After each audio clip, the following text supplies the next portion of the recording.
Hello, everybody. Good to see you again, and good afternoon, good morning to folks. Thank you again for joining us today. It's just so wonderful to see so many active people in the chat engaging with us and our panelists. My name is Morgan Franklin, and I'll be your moderator for this powerful fireside chat on AI for All, Empowering Women, Transforming Technology. I am joined by the amazing Jennifer Ives, Vice President of AI at the Partnership for Public Service and the Managing Director of the AI Center for Government. Jennifer is not only shaping how AI is used in the public sector, but she's also a fierce advocate for women and equity in technology overall. Her work is grounded in the belief that there's room at the table for everyone to shine. And I can't wait for you all to hear from her and get to know her throughout this conversation. She has amazing insights to share, so you are in for a treat. Jennifer, welcome. Thank you for being here. Thank you so much for having me. It's a real honor. It's a real honor to be here with you today. Yes.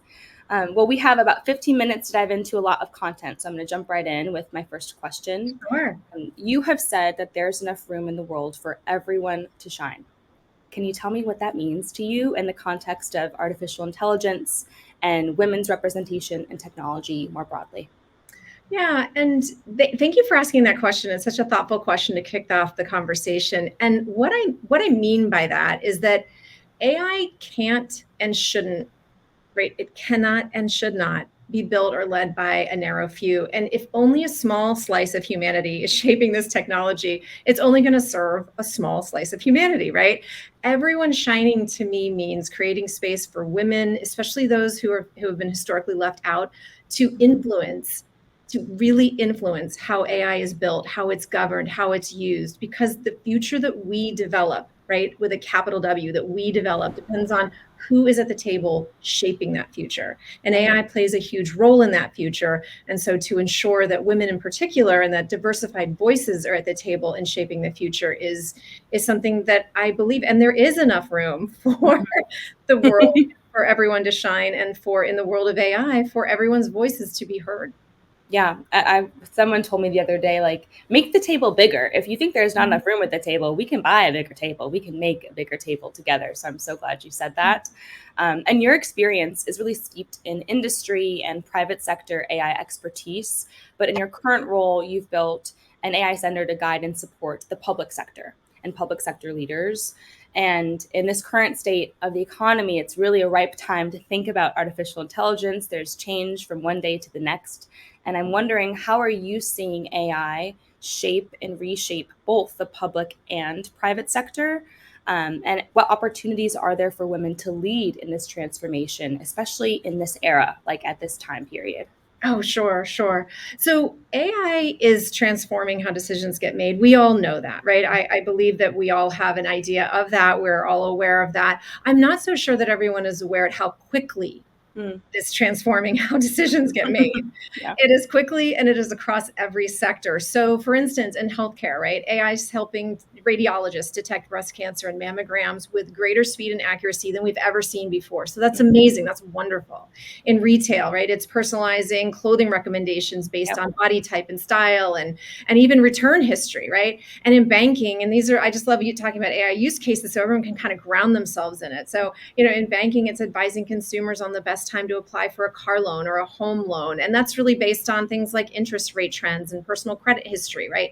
And in government, we're using it many, many different ways. So in the public sector, we're using AI, for instance, to cut down backlogs in veterans benefits, to translate services into dozens of languages, across if there are forms that were historically online, either printed or online in English, now you can have them in 13 languages, you can have them in 49 languages, you can have them in however many languages that you want, and you can do that very, very quickly. So again, when we talk about we, it's the capital W, it's we as human beings, we as citizens. There's so many other ways, right, that AI is playing an incredibly beneficial role. Civic information, right? Voting instructions, census information, immigration support, public health guidance, right? Vaccine eligibility, COVID-19 updates, transportation services, DMV forms, public transit apps, driver's manuals that are all digital now. I remember when I got my driver's license, you read a paper book. When my kids got their driver's licenses a couple of years ago, everything was It's online. online. Yeah. It was fantastic. And it wasn't just online, it was interactive, and interactive in a way that was just, it was really lovely to see, and really lovely to know that from a government perspective, that again, not only digital transformation is happening, but digital transformation, AI transformation is happening. And so the opportunity that I see is that, like, how AI reshapes institutions, right? How it reshapes how those institutions operate. Yeah. We need to be courageously curious leaders. I use that phrasing often, to be quite honest. I have used it already 4 times today. I love it. Said it 5 or 6 times yesterday. And this is with my teams, this is with other leaders. Be courageously curious about artificial intelligence, and be the people who ask the creative questions. Mhm. We are, like women, right? We tend to ask those creative questions. We tend to prioritize equity. We know how to guide teams through change. Yeah. That's where women, like, our strengths in operations, systems thinking, collaboration, we're not only helpful, we are essential. Women are essential. Just some of our innate, our innate ways that we work in the world, that we show Mhm. up in the world, are essential to artificial intelligence and to the decisions that are being made. And so it's where my passion lies, right? Helping leaders across many sectors, whether it's the public sector, nonprofit, or the private sector, help those leaders build their AI fluency and their AI strategies, and really help them do that in a way that they can be grounded in courage, clarity, and community. Those three things are essential. I love the alliteration. There you Courage, clarity, community, be go. a courageously curious leader who thinks creatively, who's communicative and inclusive. You walked through so many great examples of how artificial intelligence is already being deployed across dozens of sectors.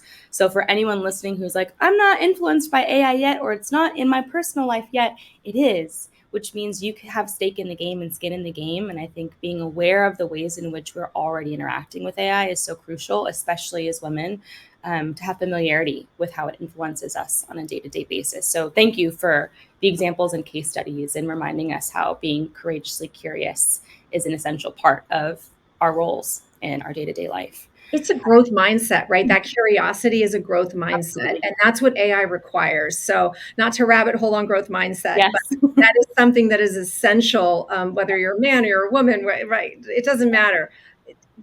Having a growth mindset is essential for today's day and age of AI. It is the Absolutely. rest of our lives, right? It is growth mindset. So if you feel uncomfortable with a growth mindset, or you're not sure what that is, this is the time to start reading about it. This is the time Mhm. to be curious. And Yeah. AI requires that courageous piece too, the courageous curiosity. Yep, I love that. Growth mindset, Carol Dweck, read about her, love it. Yes. Yeah, iconic part of my professional journey. Excellent.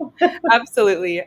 So when we often talk about the future of AI, we usually, want to visualize what this could look like. And the title of this event is AI for All. And I'm wondering, in your mind's eye, like, what does that mean? What does that look like in practice? And how do we ensure that women and other folks aren't left behind in these conversations? Yeah, yeah.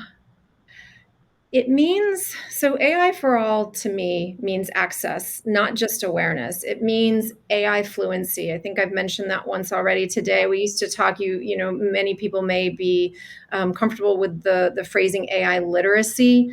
It's now AI fluency, right? It's not just AI literacy. And it means that women have to me, right? To me, Jennifer Ives, it means that women have the tools, the skills, and the funding to build by or challenge AI, and not just react to it, Yeah. not just be in a reactive mode, but to really be part of a world where artificial intelligence is already in your everyday life. Yeah. And it also means that AI products reflect our, right, women's realities, and that policies protect women's rights. And we can't treat inclusion as a feature to be added later, right? A feature in an AI product, right? It can't be added later. It has to be designed from the start. And what does that look like? What does it look like to design this from the start? And it's women being part of those conversations. Yep. It's women being curious, and not assuming that the most technical technically advanced leader in the room has all the answers, Hmm. because it's women stepping into the age of AI with, as we've said, with curious, you're going to hear me say it again, curiosity and courage. And I want to encourage all the women who are taking part in the summit today to take the Intro to AI course, followed by the AI for Leaders course, followed by the AI governance course. Like, you get the idea, right? This is not the time to be sitting at a leadership table, and when someone professes kind of Hmm. that they understand or that they're guiding the strategy, this is not the time to give your voice away. This is the time to ask thoughtful questions, to be confident in that moment. And I'm not saying that everyone needs to code. I'm not saying that everyone needs to be writing the algorithms. What I'm Sure. sharing with you is you do need to be curious. You do need to be courageous, and take the 10-minute Intro to AI course. Just start to familiarize yourself with it. Yeah. And then, as I said, when that's done, go for the AI for Leaders course, followed by the AI government. Like, right, you get the idea. So, Yes. and I want to share with everyone that generative AI is still in its infancy. We're only 2 years, we, the capital W, the world, Hmm. right? I've been in AI a long time. The vast majority, 99.5% of people have only been in the world of AI for about 2 years.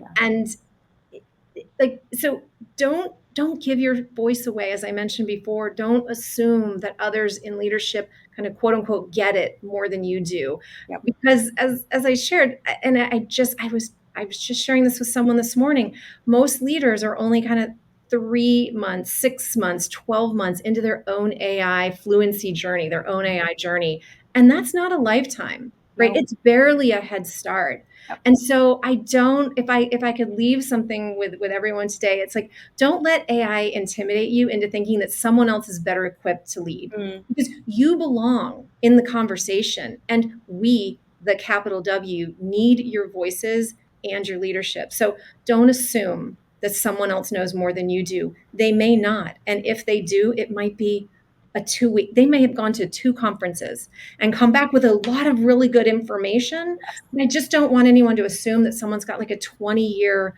jump on you, or a, even a 5-year, Mm. 5-year more experience around AI than you might. So it goes back to the curiosity piece. Be Yeah. curious. Take those intro classes. Take them at your own pace, but don't wait too long. Just become more confident. Become more confident. Confident and curious. It takes the pressure off, right? Mhm. If you're curious and you know we're kind of all at the same playing field and level here, you can't just make a mistake. We're all learning for the first time, and I hope that gives people a lot of confidence and assurance that it's okay to raise your hand to ask questions and take the courses, Yes. and to be a part of community, the greater we, like you're referencing. And I want to pivot very briefly. I know the time is slipping away from us, everybody. I don't know how this is happening, but community is such a big part of your work. And you've already sort of hinted at the ways in which people, those attending this conference today, can think about plugging into the AI community overall. But sort of in your experience, like, what are key ingredients to creating spaces where women, disabled people, Black and Brown voices, like, can really feel a part of tech, feel seen and supported? What are some takeaways that you have for those folks that are listening in today? Oh my gosh. So I tend to see three things in communities that I feel really comfortable in, that I would want to share, that maybe you, meaning the capital W, the capital Y, Yeah. those who are attending today's summit might find in communities as well. I look for curiosity without judgment. I want to be part of a community that allows me to be curious and doesn't judge if I don't know the answer to something, because I don't know the answer to everything. Yeah. I also love spaces without egos. So I also look for communities that, Mhm. again, this curiosity without judgment, space without egos. And I will say, and it sounds a little, it sounds however it sounds, but progress without perfection. Kind of Yes. allow yourself in your communities and with yourself to progress, and don't label it. Don't think that you have to be perfect at, in this case, AI. It's a journey. And so when women step into their power, when they're in rooms that expect brilliance, Mm. it's like when they're supported supported by people who want them to succeed and win, those are the communities you want to be part of, right? And so I work to build those kinds of rooms every day. And so do groups like, if you follow She Leads AI, so hashtag She Leads AI, AI and Women. There are AI content creators like Sabrina Romanoff and Seema Alexander and Swathi Young and Cassie Kozrakov, and like that's just to name a few. You can't trip over women in the world of AI. Like you'd have to like be Love very it. specific about not looking for women. Yep. So those were just some names that I think of off the top of my head. Rooms that expect brilliance. That is a line that for some reason I just like lit up. I was like, oh my goodness, I want to be in that room. Where Yes. brilliance is expected of you. We are right at time, Jennifer, but I do want to fit in a very quick question. What gives you the most hope right now about the future of women in AI? What gives me the most hope right now? Well, conversations like this, like more conversations like this, more women who are curious and who are, I mean, She Leads AI is doing an incredible job. This summit is doing an incredible job bringing women together and demystifying, the world of artificial intelligence so that people feel confident enough to click on the Intro to AI course on LinkedIn or Coursera or Microsoft or wherever. Like that, these conversations give me hope. And the more voices, the more diverse voices that feel confident and are part of the conversations, that gives me hope. And so it's my passion. It's why I wanted to spend time with you when you called and said, would you have this conversation? I said, absolutely. It is my passion to ensure that diverse voices are part of the AI technology surge, because this is now and forever. This isn't a surge that's going to go away. It only is going to speed up and get faster and stronger. And so having as many diverse voices part of those, in particular, leadership conversations, how are decisions being made around AI? It's just critical. So you give me hope. The Fairygodboss gives me hope. Thank you. I love that. Thank you. What a great way to end. Thank you so much, Jennifer, for a quick but powerful conversation.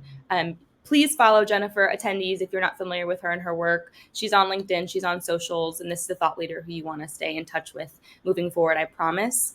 And for everybody else joining today, again, don't go far. Our next session is starting in seconds, and the title is Building Relationships That Propel Your Career. You don't want to catch it, so be well, take care, and thank you all for being here today. Thank you, Morgan. Thank you.